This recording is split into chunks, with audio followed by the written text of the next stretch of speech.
Mika sipped her coffee as she reread the email, her hands trembling slightly, not from nerves, but from a thrill she hadn't felt in years.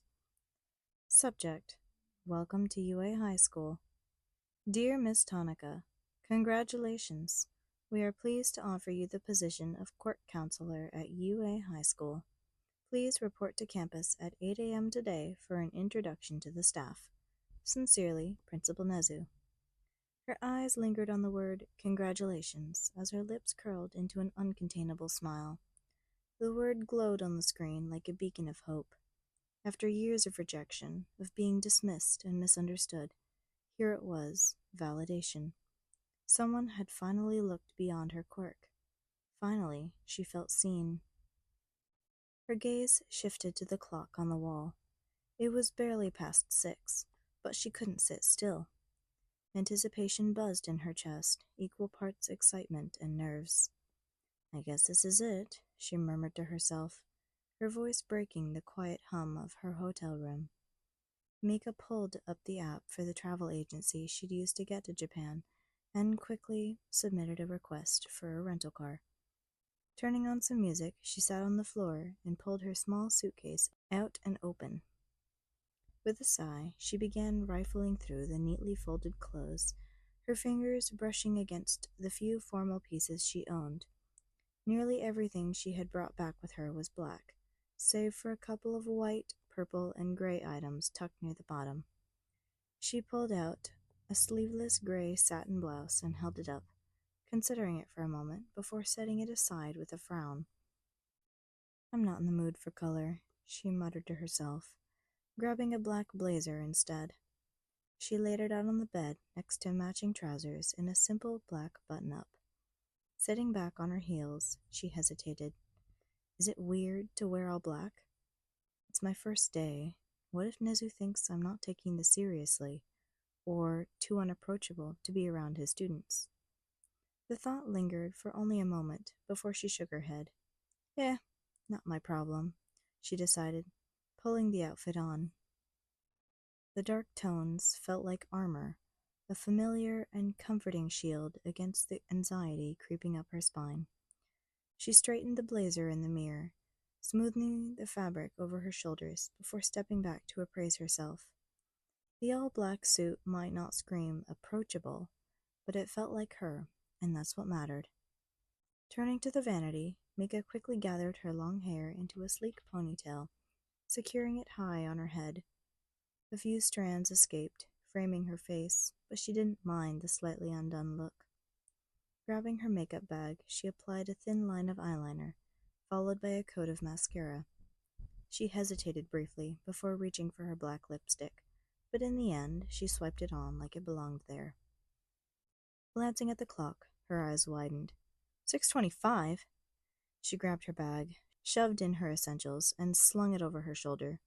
Making one last sweep of the room, she snatched her phone from the nightstand and slipped into her black heels. By 6:30, Mika was out the door, the faint click of her heels against the polished hallway floor echoing behind her.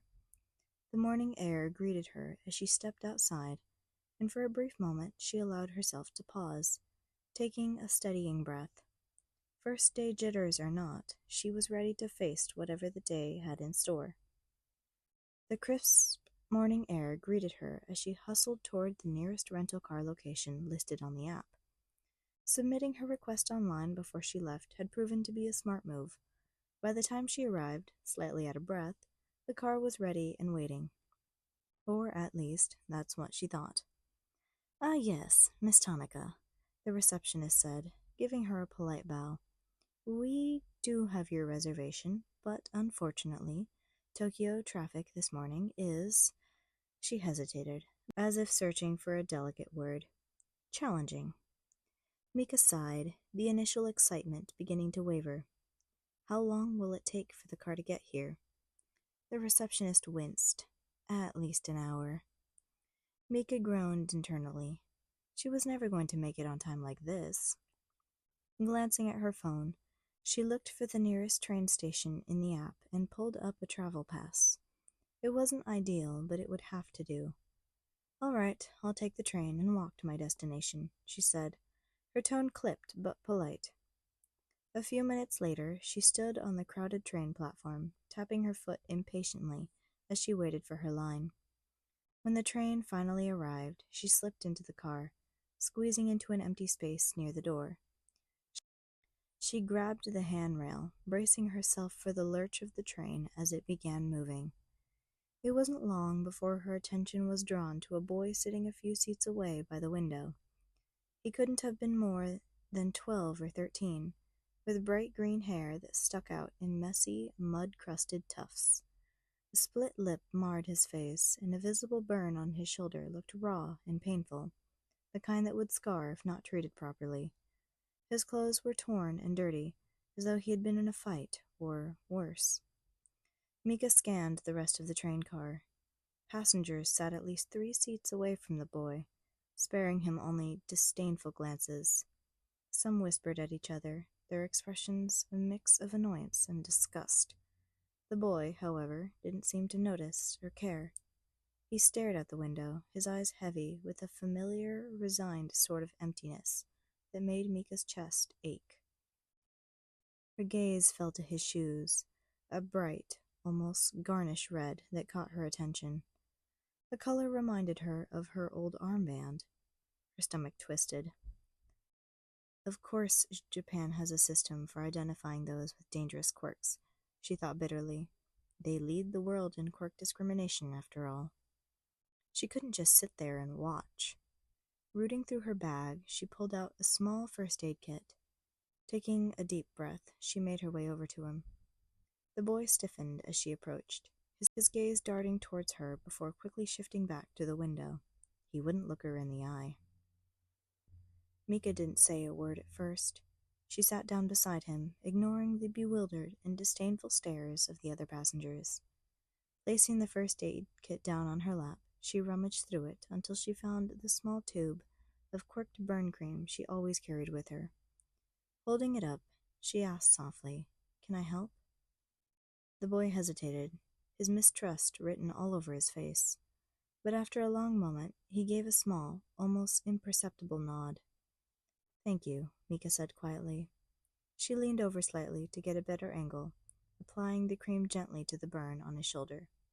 He winced at first, his whole body tensing, but as the cream worked its magic and the raw, angry skin began to heal, his eyes widened in surprise.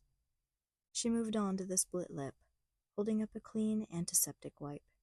"This too?" she asked. Another hesitant nod. Carefully, she cleaned the wound, her movements slow and deliberate. When she was done, she sat back, giving him a little space. The boy stared at her as though he didn't know how he was supposed to feel. "Why?" he asked suddenly, his voice barely audible. His question was simple, but it carried a weight that made Mika pause. "Because everyone deserves kindness," she said firmly, her voice carrying just enough edge to make the other passengers shift uncomfortably in their seats. The boy didn't respond, his expression unreadable. She stood to give him more space, glaring pointedly at the bystanders who had done nothing but watch. Shame flashed across a few faces, but no one said a word. Eyes darted away as her borderline hostile glare swept across the passengers. A man sitting near the far door refused to meet her eyes, pretending to be engrossed in his phone, while an older woman hastily looked out the window. Those who had been openly staring shifted uncomfortably, their earlier disdainful looks melting into sheepish avoidance. Mika didn't let up. This wasn't the first time she was seeing open quirk discrimination that wasn't directed towards her, but it made her seethe the same every time. How dare anyone judge a child for something beyond their control? She had felt a great deal of anger through her career so far, had practically survived on it to keep her going. Controlling her quirk while she was angry had become easy over time. But right now her quirk burned her eyes as she shoved it down. How dare the parents on this car look at how this child was being treated and see it as okay? One man, however, stood close to the nearest window, his arms crossed and his face twisted in disgust. As Mika turned her glare towards him, he scoffed audibly, stepping forwards as the train swayed. "Quirkless null," he muttered, just loud enough for her to hear, his shoulder brushing past her as he headed towards the far end of the train car. The boy flinched at the words, his body tensing as he stared at the floor. Mika's stomach twisted as she caught the heartbreak in his expression, that resigned acceptance of cruelty etched into his small frame. She didn't need to ask to know he'd heard those words before, probably more times than she could imagine. It hit her like a punch to the gut, memories of her own childhood flashing before her eyes, the whispers behind her back, the blatant stares, the fear in people's voices when they spoke about her quirk. Turning back, Mika softened her expression and looked at the boy. He was still staring at the floor, his fists clutching at the fabric of his pants. "Hey," she said gently, crouching down to meet his eyes. He glanced at her hesitantly, his green eyes filled with confusion. "Don't listen to them," Mika said firmly, her voice quiet but full of conviction. "You're stronger than they'll ever understand." The boy didn't respond, but his gaze lingered on her, as if trying to decipher the sincerity in her words. Mika straightened, sparing one last glare at the rest of the passengers, before moving to stand next to him. The train slowed as it approached the UA station, and Mika shifted her bag over her shoulder. As the doors opened, she stepped forward, glancing back at the boy one last time. "Take care of yourself, kid," she said with a small nod. The boy watched her leave, his expression unreadable, but Mika didn't need a response. She knew what it felt like to be utterly alone, and if her small act of kindness made even the slightest difference, it was worth it. There was something different in his eyes now, something that almost looked like hope. It was enough. Mika stepped off the train, feeling a little lighter. By the time she reached UA's gates, the clock had ticked dangerously close to 8 a.m. Mika hurried towards the entrance, her bag slung over her shoulder, rehearsing apologies in her head. "Sorry I'm late. There was traffic. No, too vague. There was a villain attack. Yeah, that sounds believable." But before she could finalize her excuse, her toe caught on absolutely nothing, just the cruel, unforgiving edge of her own clumsiness. She hit the ground hard, her palms scraping against the rough concrete. Her cheek kissed the pavement next, the sting spreading like fire. Her bag slipped off her shoulder, spilling its contents onto the sidewalk, and her phone flew from her hand, skidding a few feet away before landing in a shallow puddle. Mika groaned as she pushed herself up onto her knees, dirt smudging the sleeves of her blazer. Her cheek throbbed, a sharp reminder of her less than graceful entrance to her new job. She tentatively brushed her fingers over the tender skin, wincing when she felt the faint scrape. "Great," she muttered under her breath, glancing towards her phone. It sat half submerged in water, its once pristine screen now glistening with droplets. Her scraped palms throbbed as she reached for it, lifting it from the water with a sinking heart. The screen flickered weakly before fading to black, and she let out a defeated sigh. "Of course," she grumbled, shoving the ruined phone into her bag along with the scattered papers and pens. Her once organized belongings were now a crumpled mess, much like her composure. By the time Mika finally stood, brushing herself off, and adjusted her bag, the embarrassment of the situation had fully set in. She glanced around, relieved that no one seemed to have witnessed her faceplant. Her cheeks flushed, not from the scrape, but from the growing frustration bubbling inside of her. First those assholes, and now this? What's next, an earthquake? Mika straightened her blazer and took a deep breath, trying to will herself back into a professional mindset. But as she approached the UA's grand entrance, her reflection in the glass doors gave her pause. Her hair was slightly mused, a faint red mark adorned her cheek, and her clothes bore traces of dirt. She looked more like someone who'd just escaped a bar fight than a new hire at a prestigious hero academy. Mika swallowed her pride and stepped through the doors, determined to make the best of the day that was already determined to test her limits. Let's just hope they're forgiving, she muttered, clutching her bag tightly as she hurried towards Nezu's office. Mika took a deep breath, adjusting the strap of her bag as she approached the faculty conference room. There wasn't a sound coming from the other end, and she hesitated, suddenly hyper-aware of her scraped cheek and the lingering stiffness in her posture from her earlier mishaps. She shook off the nerves, reminding herself that this was the opportunity she'd worked so hard for. Principal Nedzu believed in her, and now it was her turn to prove that she belonged. With a firm nod, Mika pushed the door open. The room fell silent as every head turned towards her. Mika froze for a split second, her heart leaping into her throat. Seated around the table were the teachers of UA High. Every face turned towards her, their expressions a mix of confusion and wariness. There was no hostility, at least none that looked like it might turn physical, but every glance made it clear that they thought she had walked into the wrong room. Midnight tilted her head curiously, one brow arched.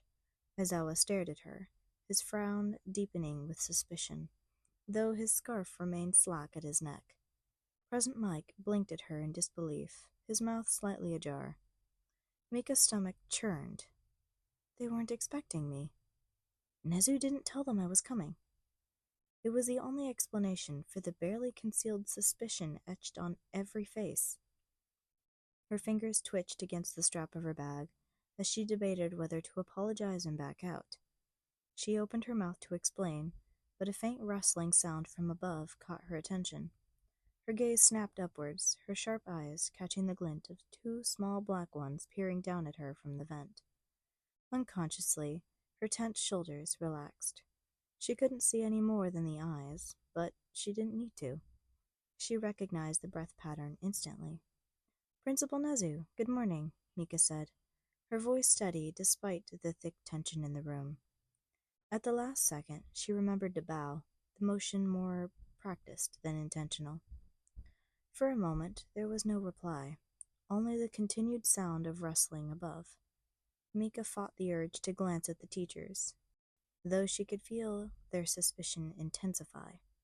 Just as doubt began to creep in, the vent's grate dropped open with a soft clang. Miss Tanaka, welcome! Nedzu chirped, his voice cutting through the room like a knife through butter.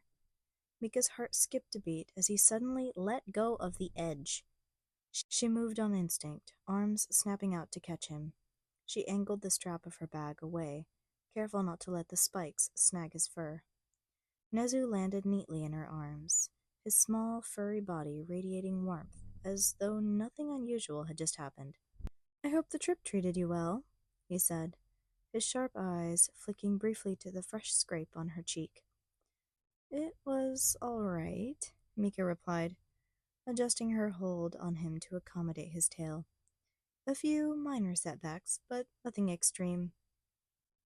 Nedzu's gaze lingered on her for a moment longer before he gestured towards the head of the table. Please, have a seat. Mika nodded, stepping forward under the watchful eyes of the staff. The tension was still palpable, every teacher silently weighing her presence as she approached the chair to Nedzu's left. Once seated, Nedzu climbed onto the table beside her, curling his tail around himself as he addressed the room. Everyone, he began, his cheerful tone standing in stark contrast to the lingering unease. This is Mika Tanaka, our new quirk counselor. She'll be working closely with students and staff to address quirk-related challenges, both mental and physical. The room remained silent for a beat, the words sinking in. What? Hazashi Yamada's voice shattered the silence like a cannon blast. Mika flinched instinctively, her hands tightening into fists at her sides as the sound reverberated through the room.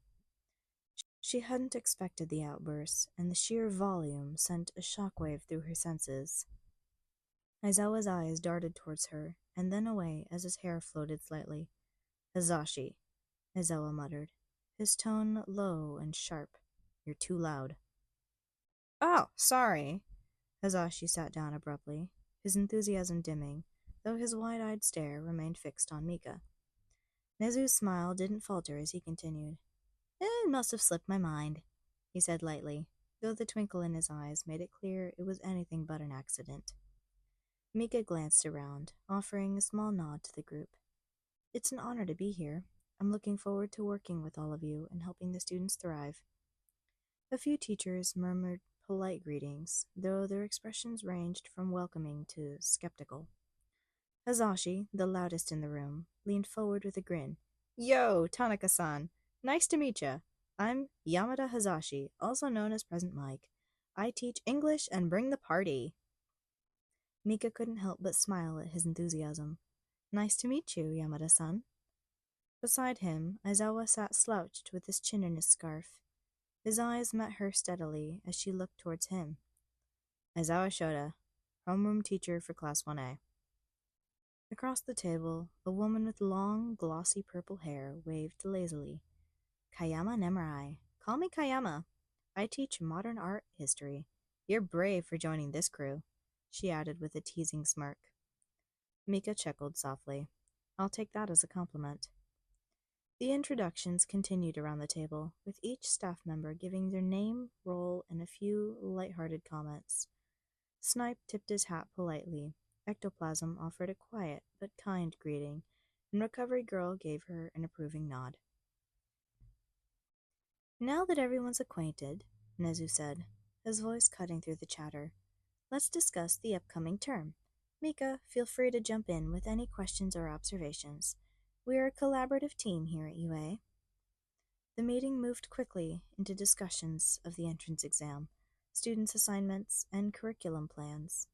Mika did her best to follow along, jotting notes in her journal and trying to absorb the flow of conversation. At one point, Powerloader brought up the support course's growing workload, sparking a debate amongst the staff about resource allocation. Mika hesitated, unsure if it was her place to speak up, but Nedzu caught her eye and gave her an encouraging nod.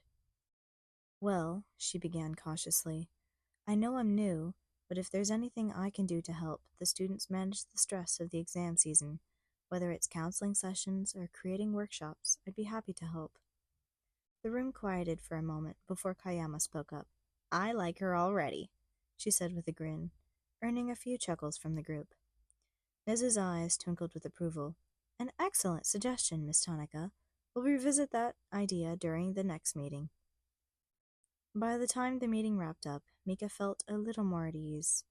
The staff might be a mix of personalities, but there was a sense of camaraderie that she found reassuring. Nedzu approached Mika with a cheerful smile, his paws clasped behind his back. Miss Tanaka, since the new term is starting soon, I'd like to invite you to observe the entrance exam with the staff in a few days. It'll give you a chance to see how we evaluate potential students and familiarize yourself with some of the teacher dynamics. Mika straightened. I'd love to. Thank you, Principal Nedzu. I'm eager to learn as much as I can. Nedzu gave her an approving nod before glancing towards the other teachers filtering out of the room. Excellent. I'll make sure to send you the schedule and details later today. Have a wonderful afternoon, Miss Tanaka. With that, he padded away, leaving Mika standing by the conference table. As she was moving to leave, Yamada cut up to her. You did great in there, Tanaka-san. First meetings can be nerve-wracking, but you handled it like a pro. Thanks, Mika said, her cheeks warming slightly. I was worried I'd say the wrong thing. Nah, you're good. You'll fit right in. Well, except for Aizawa. Don't take it personally if he grunts at you instead of talking.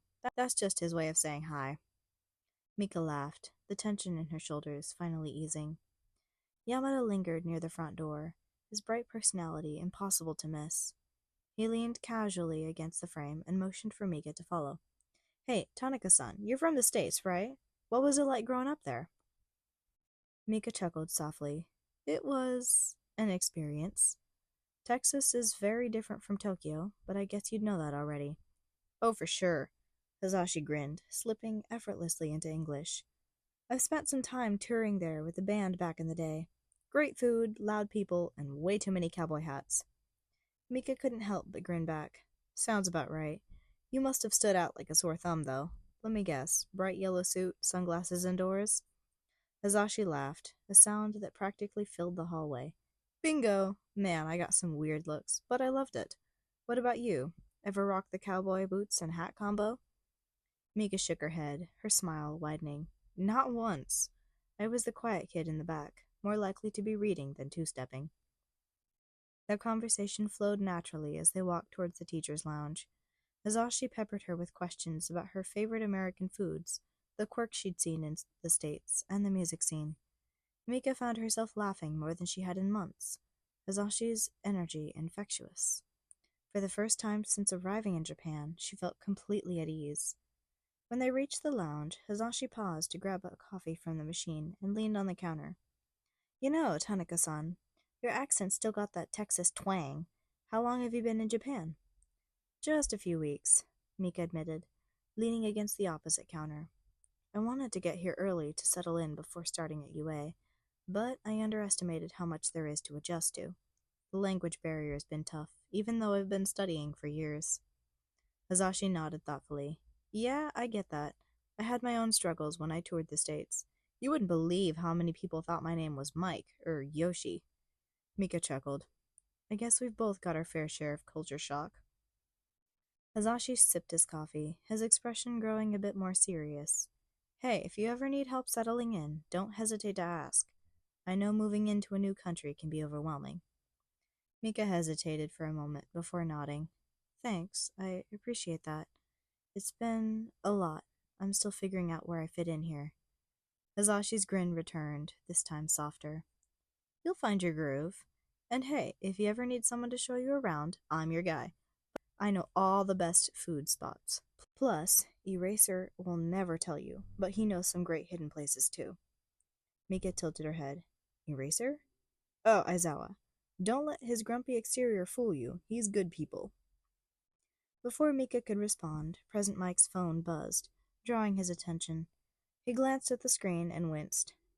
Duty calls. Gotta go help the support department with some mic setups. Catch you later, Tanaka-san. As Hazashi dashed off, Mika stood alone in the quiet lounge, her thoughts whirring. She felt a genuine connection for the first time since arriving. Hazashi's kindness and easygoing nature was a welcome relief after weeks of uncertainty. Mika decided to explore the large campus. Nedzu had given her a map of the whole campus, but what better way to memorize everything than to get lost? Later that evening, Mika returned to her hotel room, a quiet hum of contentment in her chest. She had ended up getting lost, multiple times, using the map to help her find her way, before getting lost again. She kicked off her shoes and tossed her bag onto the small desk by the window, then crossed to the compact kitchenette to pour herself a glass of water. As her laptop booted up, Mika let out a long sigh, the tension from the day finally melting away. The soft sound of jazz drifted through the room as she scrolled through her inbox. Most of the messages were the usual, a few spam emails, the realtor letting her know that her old house had sold, and some notifications from various job boards that she no longer needed. But one subject line caught her eye. Subject: Welcome to your new home. From Principal Nedzu. Curious, Mika clicked it open and began to read. Dear Miss Tanaka, I forgot to mention during our meeting that the position at UA includes housing. You may choose to live on or off campus, depending on your preferences. If you'd like to live on campus, let me know, and I'll have an apartment prepared for you immediately. Sincerely, Principal Nedzu. Mika nearly spat out her water in shock, choking as she set the glass down on the desk. She coughed a few times, her eyes wide as she reread the email. Housing? That would have been amazing to know before I booked this hotel, she muttered to herself, shaking her head with an exasperated laugh. Without wasting a second, she clicked reply and began typing. Subject: Welcome to your new home. Dear Principal Nedzu, thank you for letting me know. I'd love to live on campus. Best regards, Mika Tanaka. She hit send and leaned back in her chair, still processing the news. Not even a minute later, her laptop chimed with a new email. Subject: Welcome to your new home. Dear Miss Tanaka, wonderful! Your apartment is already prepared. You're welcome to move in whenever you'd like. Sincerely, Principal Nedzu. Mika blinked at the screen, then let out a short laugh. Of course it's already prepared, she muttered. She glanced around her hotel room, still half-packed from her move. Guess I'm moving again. She wasted no time grabbing her suitcase and tossing clothes, books, and toiletries into the case with a renewed sense of purpose. The idea of living on campus, so close to the heart of UA, filled her with excitement. By mid-afternoon the next day, Mika found herself standing at the threshold of her new apartment, her black suitcase rolling behind her. The building was nestled at the edge of UA campus, surrounded by neat pathways and greenery. Taking a deep breath, Mika pushed open the door. The apartment was cozy, yet modern, with polished wooden floors, cream-colored walls, and large windows that bathed the space in sunlight. A compact kitchen with shiny appliances stood to the right, while a small living area and a separate bedroom completed the layout. "Oh, this is cute," Mika whispered, a soft smile tugging at her lips. She pulled her suitcase into the bedroom and began to unpack, humming along to the music playing from her phone. An hour later, just as she was folding the last of her clothes into the dresser, a knock sounded at the door. Mika hesitated, then quickly smoothed her shirt before opening it. Standing in the hallway was Kayama, her wild hair spilling over her shoulders and her signature grin firmly in place. In her hands was a small wicker basket filled with snacks and a bottle of sparkling water. "Welcome to the neighborhood," Kayama said, leaning casually against the doorframe. "Nedzu told me we had a new tenant, and I thought I'd stop by to say hi." Mika took the basket, smiling warmly. "Thank you, Kayama-san. This is so thoughtful of you." "Just call me Nemuri. Everyone does," she said with a smirk. "So, how's the place? Settling in all right?" "It's great," Mika said honestly. "A little empty, but it's more than I could have hoped for." Mika nodded, her eyes lighting up. "Say no more! Tomorrow morning I'll take you shopping. I know all of the best places to get everything you'll need. Consider it a welcome to UA initiation." Mika giggled, feeling the warmth of Midnight's enthusiasm. "I'd appreciate that. Thank you." "No problem at all," Nemuri said, winking. "I'll be swinging by in the morning. Oh, and if you see Aizawa, don't let him scare you off. He's grumpy with everyone, not just the newbies." Mika laughed, the sound echoing through the empty apartment. "I'll keep that in mind."